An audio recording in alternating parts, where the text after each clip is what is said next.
बकरा आयत नंबर 223 में अल्लाह फरमाता है, तुम्हारी औरतें तुम्हारी खेती हैं, आओ और जिस तरह भी चाहो अपनी मर्जी से इन पर खेती करो। औरत सिर्फ और सिर्फ अपने शौहर की फर्मा बरदारी के लिए पैदा की गई है। হিন্দুস্তানে মুসলমানদের ঈমানের উপরে আবারও হামলা করলো, আবারও কোরআনের উপরে হামলা হলো ফিল্ম জগতের দ্বারা। হিন্দুস্তানে বলিউড জগতে কোরআনের ভুল ব্যাখ্যা প্রচার করা হলো ফিল্মের দ্বারা। এই ফিল্মের নাম রাখা হয়েছে হামারে বারা।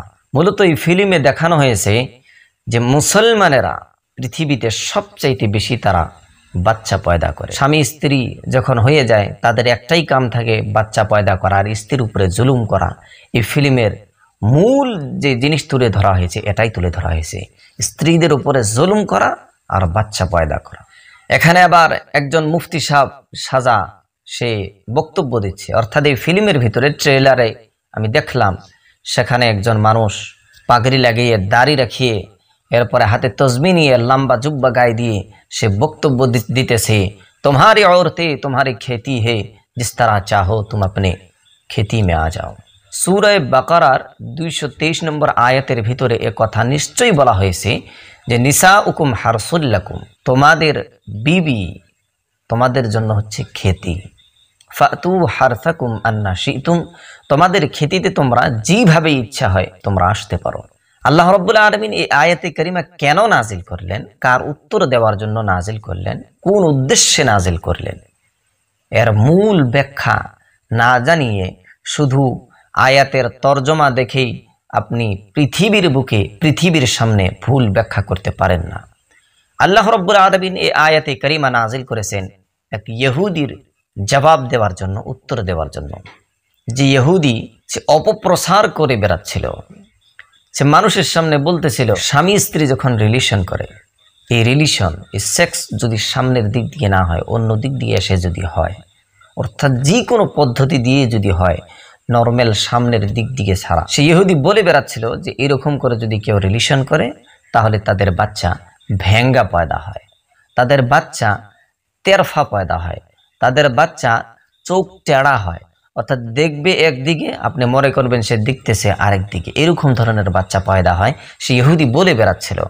এর জন্যে আল্লাহ রাব্বুল আলামিনের হাবিব হুজুরে আকরাম রহমতে দোজাহা মুস্তাফা সাল্লাল্লাহু আলাইহি ওয়াসাল্লাম কে সাহাবী এসে জিজ্ঞেস করলো, ইয়া রাসূলুল্লাহ সাল্লাল্লাহু আলাইহি ওয়াসাল্লাম, আমি আমার স্ত্রীর কাছে কোন অবস্থায় যাব, কোন হালতে যাব, কোন অবস্থায় আমি রিলেশন করব? আল্লাহর নবী সাল্লাল্লাহু আলাইহি ওয়াসাল্লাম ইসলামী ছোট্ট ছোট্ট জিনিসগুলো পর্যন্ত সাহাবাদেরকে শিখিয়ে দিয়েছেন। আর সাহাবাও এরকম সাহাবা ছিলেন, আল্লাহ রাব্বুল আলামিনের ভয় অন্তরে এত রাখতেন যে হালাল জিনিস করতেও যদি একটু সন্দেহ মনের ভিতরে জেগে উঠতো, আল্লাহর নবী সাল্লাল্লাহু আলাইহি ওয়াসাল্লামের কাছে সাহাবায়ে কেরাম গিয়ে উপস্থিত হতেন যে ইয়া রাসূলুল্লাহ এটা কি আমার ভুল না শুদ্ধ? যাই না হোক, আল্লাহর নবী সাল্লাল্লাহু আলাইহি ওয়াসাল্লামের কাছে এসে যখন সাহাবা জিজ্ঞেস করলেন, ইয়া রাসূলুল্লাহ আমি আমার স্ত্রীর সাথে কোন অবস্থায়, কোন হালতে, কোন পজিশনে আমি রিলেশন করব? আল্লাহ রাব্বুল আলামিন তখন এই আয়াতে কারিমা নাজিল করলেন, সূরা বাকারার 223 নম্বর আয়াত, নিসাউকুম হারসুল লাকুম ফাতু হারসাকুম আন্না শিতুম। আল্লাহর নবী সাল্লাল্লাহু আলাইহি ওয়াসাল্লাম ওই সাহাবাকে বললেন, তোমাদের স্ত্রী তোমাদের জন্য হচ্ছে খেতি স্বরূপ, তোমরা যে হিসেবে চাও, যে অবস্থায় চাও, যে পজিশনে চাও তোমরা যেতে পারো, কিন্তু জায়গা চেঞ্জ করা যাবে না। অর্থাৎ যেই জায়গা দিয়ে বাচ্চা ভূমিষ্ঠ হয়, যেই জায়গা দিয়ে বাচ্চা পৃথিবীর বুকে আসে, বাচ্চা জন্ম হয়, ওই জায়গা ছাড়া কোনো জায়গা দিয়ে রিলেশন করা যাবে না, এটা নাজায়েজ, হারাম।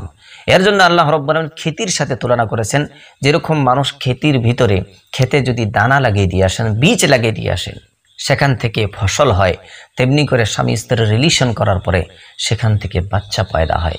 আল্লাহ রাব্বুল আলামিন এর জন্য বলেছেন নিসাউকুম হারসুল লাকুম, তোমাদের নারী তোমাদের জন্য হচ্ছে খেতি স্বরূপ।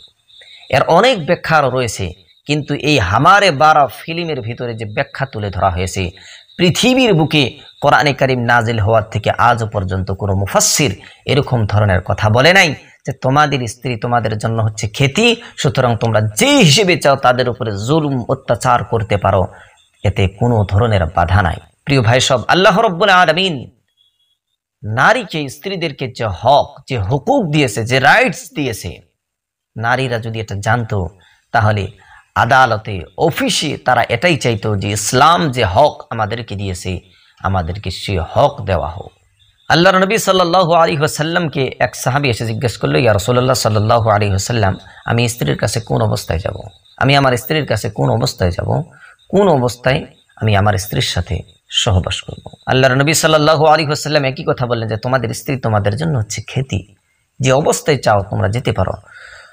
আল্লাহর নবী সাল্লাল্লাহু আলাইহি ওয়াসাল্লাম খেতির কথা তখনই বলেছেন যখন কোনো মানুষ কোনো সাহাবা নবীজিকে রিলেশন করার সম্পর্কে, সেক্স করার সম্পর্কে জিজ্ঞেস করেছিলেন। কিন্তু এমনি নরমের অবস্থায় আল্লাহর নবী সাল্লাল্লাহু আলাইহি ওয়াসাল্লাম নারীদেরকে খেতি হিসেবে কখনোই বলেন নাই। বরং এই হাদিসের নিচে তাফসীর ইবনে কাসির আপনি যদি দেখেন দেখতে পাবেন আল্লাহর নবী সাল্লাল্লাহু আলাইহি ওয়াসাল্লাম বলেছেন তোমাদের খেতি এটা তো ঠিকই, কিন্তু তোমরা তাদের মুখে মারতে পারবে না, তাদেরকে গালিগালাজ করতে পারবে না, তাদেরকে অসৎ ভাষা তোমরা ব্যবহার করতে পারবে না। আর তাদের উপরে যখন তোমরা রেগে যাবে, স্ত্রীদের উপরে মানুষ রেগে যায়, কিন্তু আল্লাহর নবী সাল্লাল্লাহু আলাইহি ওয়াসাল্লাম নসিহত করেছেন স্ত্রীদের উপরে তোমরা যখন রেগে যাবে তাদেরকে তোমরা বিছানা থেকে আলাদা করে দিবে না। কোরআন শিক্ষা দিয়েছে যে স্ত্রীদের রাগ তোমরা সহ্য করো, স্ত্রীরা যখন রেগে যায় তাদের উপরে তোমরাও রেগে গিয়ে তাদের বিছানা তোমরা আলাদা করে দিও না, তাদেরকে মারপিট করিও না, তাদের মুখে মেরো না, তাদেরকে গালিগালাজ করো না, খারাপ ভাষা ব্যবহার করো না। আর এই হামারে বারা ফিল্মে দেখানো হচ্ছে যে কোরআনে স্ত্রীদেরকে খেতি বলা হয়েছে, তাদের উপরে জুলুম করার কথা কোরআনে বলা হয়েছে। নাউজ বিল্লাহি মিন যালিক। ও মুসলমান জেগে ওঠো, এ কোরআনের পক্ষে দাঁড়াও, এই ফিল্মকে বাইকট করো। 2 নম্বর যিনি ফিল্মে যে দেখানো হয়েছে সেটা হচ্ছে যে মুসলমানদের খায়া দায়া একটাই কাম যে বাচ্চা পয়দা করা। অথচ আমি একটা গ্যারান্টি দিতে পারি 10 থেকে 15 বছর আগে যেগুলো মানুষ বিবাহ করেছে মুসলমানেরা, তাদের বাচ্চা আপনি 2টার উপরে দেখতে পাবেন না, বেশিতে বেশি 3টা, তা বহুত কম। 99% এই 10-12 বছরের ভিতরে যেগুলো মানুষ বিবাহ করেছে তাদের সন্তান 2টা, এর উপরে সন্তান নাই। এর আগে যদি আপনি দেখতে চান, এর আগে অমুসলিমরা অর্থাৎ হিন্দু, বৌদ্ধ, খ্রিস্টান, সনাতনী, মুসলমান সবার ঘরে আপনি যদি হিসাব করেন 4 ভাই, 5 ভাই, 7 ভাই, 3 বোন, এরকম সব ধর্মের মানুষেরই আছে।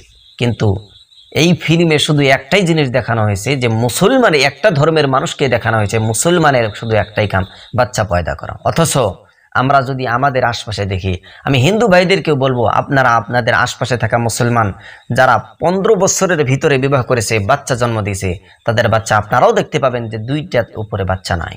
আল্লাহ রাব্বুল আলামিন যাতে আমাদেরকে বুঝার তৌফিক দান করে, আর হিন্দুস্তানের ভিতরে হিন্দু মুসলমানের ভিতরে যে মহব্বতের সম্পর্ক আছে এটা যাতে আল্লাহ তাআলা টিকিয়ে রাখে। আল্লাহ রাব্বুল আলামিন কোরআনে কারীমে আল্লাহর নবী সাল্লাল্লাহু আলাইহি ওয়াসাল্লাম হাদিস শরীফের ভিতরে স্ত্রীদের সম্পর্কে, নারীদের সম্পর্কে অনেক নসিহত করে গিয়েছেন। আমি এই ভিডিওর ভিতরে এক ভিডিওতে এতগুলো কথা তুলে ধরা সম্ভব নয়। ইনশাআল্লাহ সামনের ভিডিওতে নারীকে যে মর্যাদা ইসলাম দিয়েছে, আল্লাহর নবী সাল্লাল্লাহু আলাইহি ওয়াসাল্লাম দিয়েছে, এ কথা আমি আপনাদের সামনে তুলে ধরব ইনশাআল্লাহ।